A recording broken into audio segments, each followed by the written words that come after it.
வனவாசம் நீண்டது. பாண்டவர்கள் தங்களை மறைத்து வாழ்ந்தனர். மக்கள் எல்லோரும் அவர்கள் உயிரோடே இருக்கிறார்களா என்று கேட்க யுதிஷ்டிரன் சொன்னார், நேரம்தான் எங்கள் ஆயுதம். அதே சமயம் பாஞ்சால ராஜ்யத்தில் பிறந்தாள் ஒரு மகள். அழகின் வடிவம், தீயின் மங்கலம். அவள் பெயர் திரௌபதி. திரௌபதிக்காக ஸ்வயம்வரம் அறிவிக்கப்பட்டது.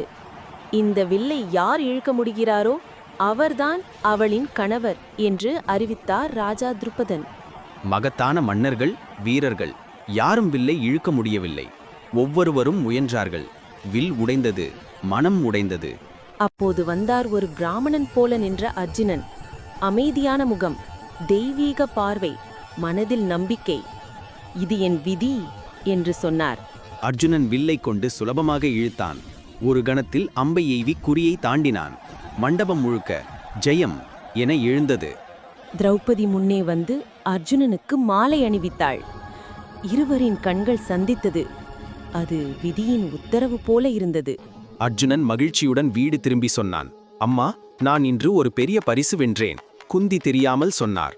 எல்லோரும் சேர்ந்து பகிர்ந்து கொள்ளுங்கள். அதுவே திரௌபதி பாண்டவர்களின் சக்தியான தருணம்.